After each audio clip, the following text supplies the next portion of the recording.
देखिए, आज थोड़ा सा बदले हुए कलेवर में आप ताल ठोक के देख रहे हैं, क्योंकि हमारे साथ न केवल स्टूडियो में कई सारे मेहमान हैं, पैनलिस्ट हैं, बल्कि हमारे साथ स्टूडेंट्स भी हैं, क्योंकि आज हमने मुद्दा ही ये चुना है।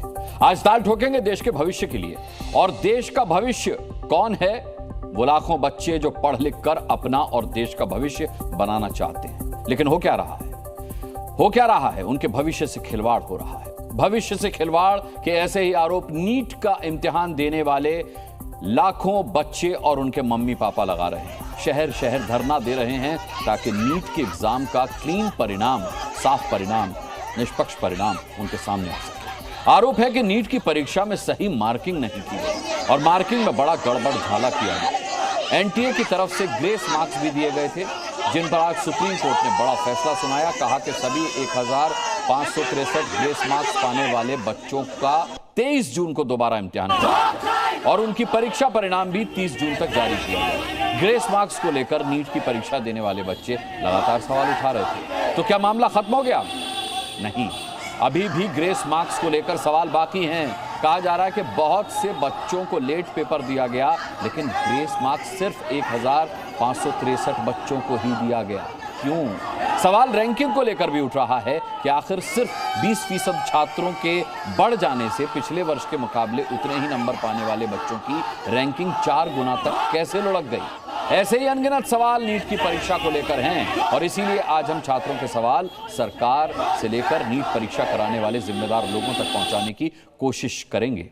न केवल सवाल पहुंचाने की कोशिश करेंगे, उनके जवाब तलाशने की भी कोशिश करेंगे। आज छात्र सवाल पूछेंगे और उनके जवाब जिम्मेदार लोगों से अपेक्षित होंगे। हम सवाल हैं कि ऐसे फेल सिस्टम से भविष्य के साथ कब तक होता रहेगा खेल? कब तक देश में पेपर लीक और परीक्षा में धांधली की खबरें आती रहेंगी? कब तक तैयारी करने वाले इसी तरह जूझते रहेंगे? सवाल यह भी है कि क्या सिर्फ 1563 बच्चों को दोबारा परीक्षा से नीट की विश्वसनीयता वापस लौट आएगी? क्या बच्चों को यह मंजूर होगा? ऐसे ही तमाम सवालों पर आज बच्चों के साथ जिम्मेदार लोगों के सामने ठोकेंगे ताल, लेकिन उससे पहले देख लीजिए रिपोर्ट।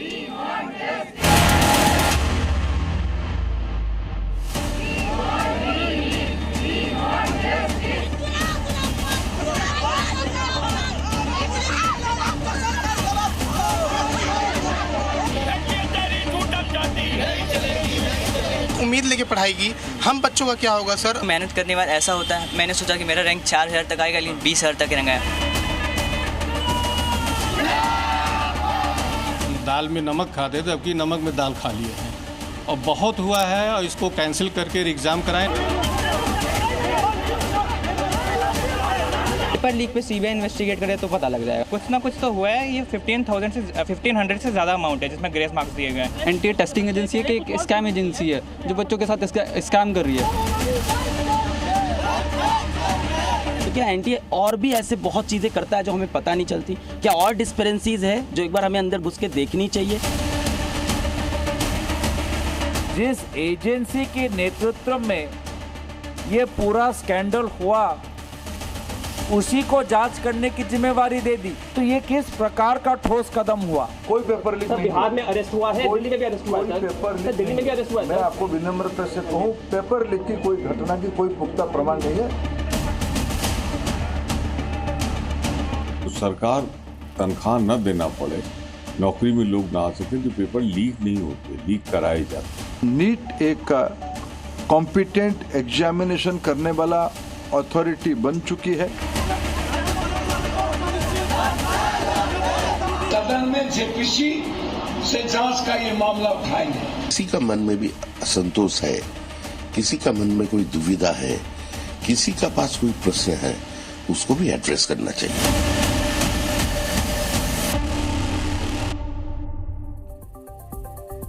चलिए, परीक्षा का नाम नीट है, लेकिन परीक्षा में कोई नीटनेस नहीं नजर आई और ना ही परीक्षा ठीक से एनटीए क्लीन करवा पाया। जवाब तो उसने दिया है, लेकिन फिर भी कई सवाल उठ रहे हैं। आज उन सवालों के जवाब देने के लिए हमारे साथ जो पैनलिस्ट हैं उनका इंट्रोडक्शन करा दूं। प्रोफेसर राजेंद्र पांडे हैं, जो कि पूर्व वीसी हैं हमारे साथ West Bengal University of Health Science के। इसके अलावा हमारे साथ एमसी मिश्रा हैं, आप पूर्व डायरेक्टर हैं एम्स के। प्रोफेसर संगीत रागी, राजनीतिक विश्लेषक हमारे साथ हैं। Professor A K. मित्तल हैं, शिक्षाविद हैं, हमारे साथ मौजूद हैं। आरती टिक्कू हैं, वरिष्ठ पत्रकार। घनश्याम तिवारी हमारे साथ होंगे समाजवादी पार्टी से।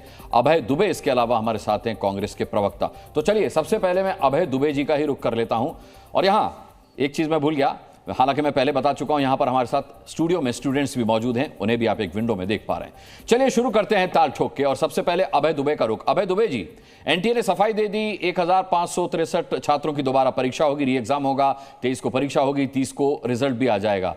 क्या एनटीए के जवाब से सरकार बच जाती है? अनुराग मुस्कान जी, पहले तो आपका और जी टेलीविजन का वो लाखों करोड़ों बच्चे देश के हृदय से शुक्रिया अदा करते हैं कि आपने इस गंभीर मुद्दे को आज से नहीं, पहले दिन से उठाकर रखा। पहले भी मैं आपके शो में इस भर्ती घोटाले के में था जी। अन्यथा साहस आमतौर पर चैनल्स नहीं जुटाते कि सरकार के खिलाफ मुखरता से ये बात करें। ये क्या पहला अवसर है? उत्तर प्रदेश में हूबहू ऐसा ही स्कैम हुआ था, कांस्टेबल भर्ती परीक्षा घोटाला, जिसमें 60 लाख लोगों ने एग्जाम दी थी। क्या कहा था सरकार ने? कोई पेपर लीक नहीं हुआ, कोई जांच नहीं कराई जाएगी। लेकिन जब दबाव बना, छात्र आंदोलित हुए, सड़क पर आए, राहुल गांधी जी यात्रा के दौरान मुखरता से वो बात उठाई, न सिर्फ सरकार ने माना बल्कि प्रामाणिक रूप से उन लोगों की गिरफ्तारियां भी हुई जो लोग इस स्कैम में शामिल थे। राज्य दर राज्य उठाकर देख लीजिए, सेम मॉडस ऑपरेंडी। हाल ही में मध्य प्रदेश में पटवारी भर्ती परीक्षा घोटाला हुआ। एक ही कॉलेज से जो भारतीय जनता पार्टी के विधायक थे, वहां से टॉपर की लिस्ट आई। टॉपर से जब आपके चैनल ने और चैनल वालों ने प्रश्न किए तो एक भी प्रश्न का वो जवाब नहीं दे पाए जो उनकी एग्जामिनेशन में साधारण प्रश्न पूछे गए थे। गुजरात में 2014 के बाद सारे प्रवेश परीक्षाओं में और रिक्रूटमेंट की एग्जाम में घोटाले हुए, 28 हरियाणा में हुए, मध्य प्रदेश की 23 भर्ती परीक्षाओं में 1 करोड़ विद्यार्थियों का भविष्य लूटा। अभी सुप्रीम कोर्ट ने कहा, एक डीमेट का, डेंटल और मेडिकल एंट्रेंस एग्जाम का के लिए जब सीबीआई को ऑर्डर किया तो सीबीआई ने रिकॉर्ड पर कहा कि हमारी क्षमता ही नहीं है, 10,000 करोड़ रुपए का स्कैम है, हमारी ताकत के बाहर है कि हम इसकी जांच कर पाए। और आज अब ये नीट का हुआ, आपने कहा 1523 विद्यार्थियों की परीक्षा फिर से ली जाएगी। क्या कहा था इन्होंने? कि टाइम लेग हुआ। जिस कॉलेज में वो एग्जाम कंडक्ट कराई उसकी प्रिंसिपल का इंटरव्यू देख रहा था, उन्होंने कहा हमारे सीसीटीवी कैमरों की जांच कराइए, जो एंट्रेंस एग्जाम कंडक्ट करने वाली एजेंसी उसके कराइए, तो प्रामाणिक रूप से बात सामने आ जाएगी कि कोई टाइम लेग नहीं था। बोले हमारे किसी कैमरे की आप जांच कर लीजिए।